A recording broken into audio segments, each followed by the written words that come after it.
मेरे दोस्त, मैं हूँ रितेश कुमार और मेरे छोटे से चैनल फिजिक्स कंसेप्ट में आपका बहुत बहुत स्वागत है।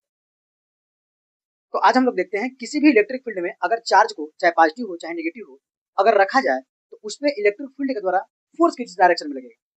ठीक है, अगर हम किसी यूनिफॉर्म इलेक्ट्रिक फील्ड लेकर चलेंगे, अगर किसी यूनिफॉर्म इलेक्ट्रिक फील्ड में अगर हम किसी प्लस चार्ज को रखते हैं तो प्लस चार्ज पे किधर फोर्स लगेगा, इलेक्ट्रिक फील्ड के डायरेक्शन में लगेगा। कितना लगेगा वो देखेंगे।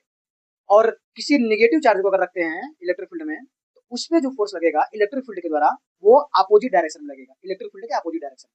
ठीक है, चलो इसको अच्छे से देख लेते हैं हम लोग फिगर से। तो देखो, ये एक क्या है, इलेक्ट्रिक फील्ड है, पैरेलल लाइन है, इसका मतलब यूनिफॉर्म इलेक्ट्रिक फील्ड है।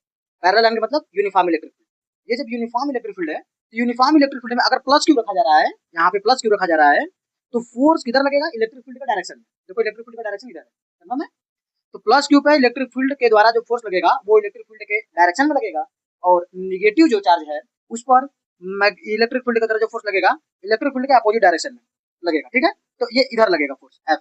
वैल्यू कितना होगा, F equal to electric field का इंटेंसिटी इलेक्ट्रिक फील्ड और चार्ज का मल्टीपल के बराबर होगा है, इलेक्ट्रिक फील्ड और चार्ज के मल्टीपल के बराबर। और यहाँ भी सेम कहानी होगी लेकिन डायरेक्शन चेंज रहेगा।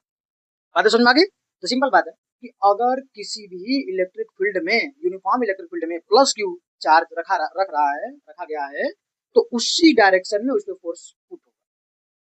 बात समझ में आ गई, अप्लाइड होगा, उसी डायरेक्शन में उस पर फोर्स लगेगा। अगर कोई नेगेटिव चार्ज है रखा गया है तो उस पर जो फोर्स लगेगा वो इलेक्ट्रिक फील्ड के अपोजिट डायरेक्शन में लगेगा। बात समझ में आ गई। ओके।